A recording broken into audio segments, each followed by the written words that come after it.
and math, cost of making things, labor unions. Oh my goodness, labor union. Hey, aren't labor unions the ones who are advising the president how to fix things?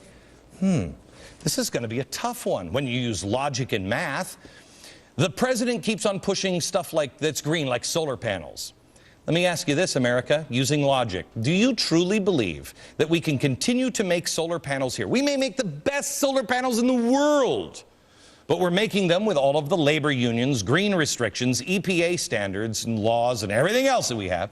Do you think that we can make those cheaper than they can make them in China? You think we can make anything cheaper than they can make in China? So then how do we double our exports in 5 years? I'd love to see anyone in the media ask, you know, Robert Gibbs, the president, anyone, hey, what are we going to double? What is it? Maybe we could double all the exports by becoming inventors. Invent new stuff. That's good, okay? But we need an education. We need to be smarter. We need to be freer, but that's not coming. Smarter education. Here's what the president said on education last night. And let's tell another 1 million students that when they graduate, they will be required to pay only 10% of their income on student loans. And all of their debt will be forgiven after 20 years, and forgiven after 10 years if they choose a career in public service. Because in the United States of America, no one should go broke because they chose to go to college. 10% of your income. That's fantastic. You got it? You could take out this giant loan and go to Harvard, and you're only going to have to pay back, let's just say you take out $250,000 loan, but you only make $40,000. You only have to pay 10% every year of your income back. And after 20 years, whatever's left, don't worry about it. We got it. Now remember, we're in, according to the president, we're in the wreckage of the worst time in American history since the Civil War, the Great Depression, World War II, or the Civil Rights Movement. But the federal government is going to pay for universal college, logic and math. Let's just ask a couple of logical questions. How do we pay for the college? Because most people can't afford college. We're having a hard time, right? The average cost of college is about $26,000. $26,000. Where is the government going to get, for your children, my children, everybody else's children, where are they going to get that magical $26,000? Well, he just said they're going to pay for it because you're going to get a government job for 10 years after. How?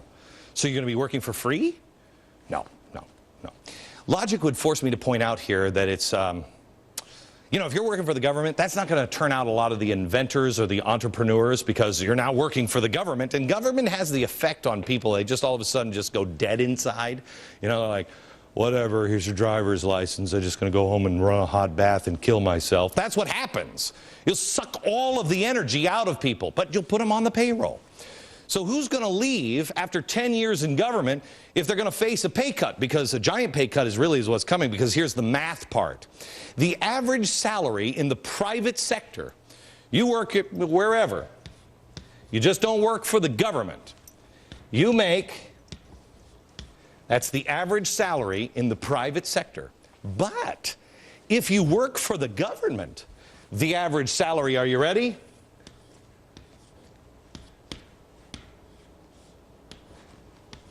$71,000. Wow. Plus you get great benefits. And they're going to pay for all of your college after 10 years. Help me out here. Logic and math. How are we going to pay for this plus what's remaining of this? How are we going to do that? That doesn't sound like an economic plan that I understand.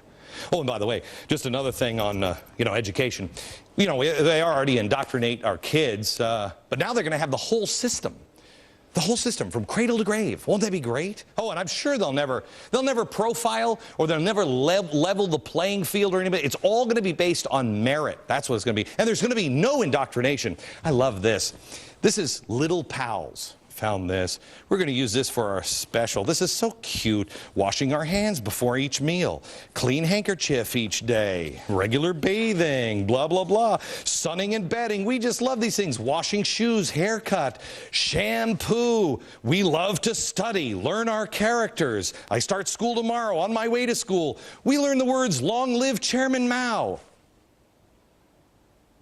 Pay no attention to that last page. We're in foreign language class. We do our homework carefully. Let me test you. We love revolutionary stories. Oh, it's going to be great.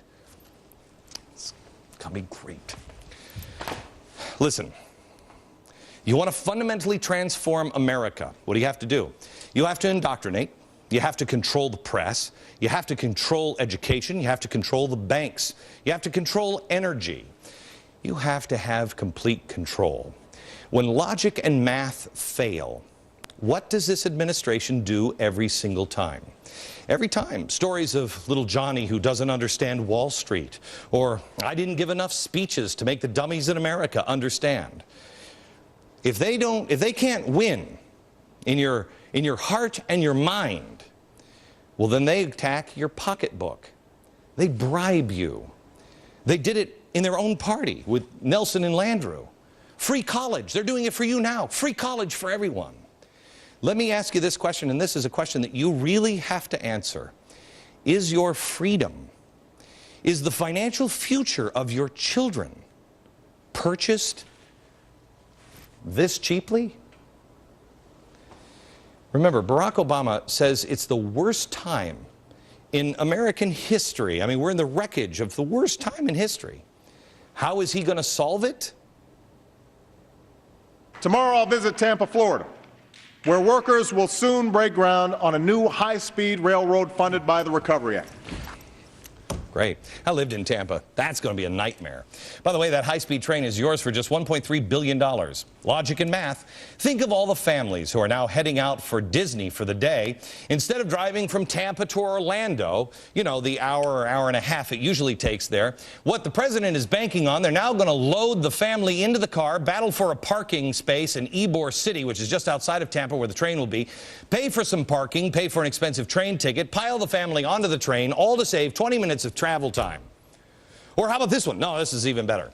How about the people who are coming from all over the country to go to Disney? They've been saving an entire year to be able to afford to go to Disney World. They're going to be there for 8 days.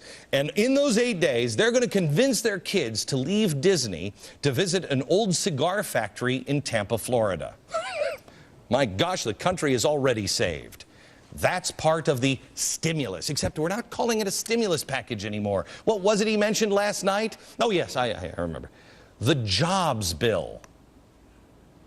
That is why jobs must be our #1 focus in 2010, and that's why I'm calling for a new jobs bill tonight. A new jobs bill, how great is that? Because I don't want an old stimulus package. In fact, they're calling it a jobs bill because, well, it had a different name. Here, let's listen to a Democrat talk about it. The other thing I'll point out is we now have are working on we're told not to call it another stimulus bill, calling it a jobs bill. Mm-hmm. Saul Alinsky said, if you're in trouble, step on the accelerator. When Scott Brown won, I told you, if you're dealing with a politician, he'll triangulate. We're not dealing with a politician. He was so mesmerizing to the people on the left, Chris Matthews even said this last night. I was trying to think about who he was tonight, and it's interesting. He is post-racial, by all appearances. I forgot he was black tonight for an hour. He's gone a long way to become a leader of this country and passed so much history in just a year or two. I mean, it's something. Excuse me. I'm sorry. He could go on, but did I just hear him say he forgot he was black for a minute? Wow, he must have been good. I don't know what gets in the way of math and logic, but the people get it. The people in America are awake. They are informed for the first time really in my life.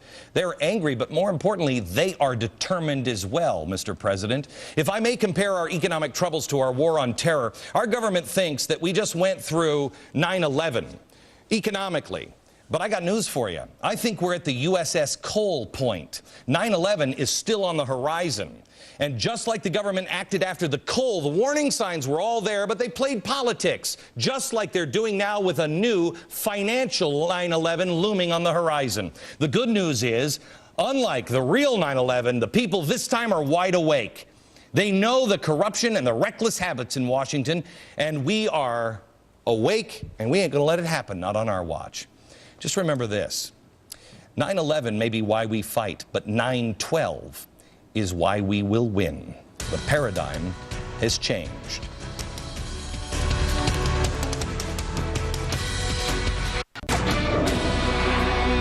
I still can't get over what I witnessed last night in the State of the Union speech. I've never seen anything so condescending.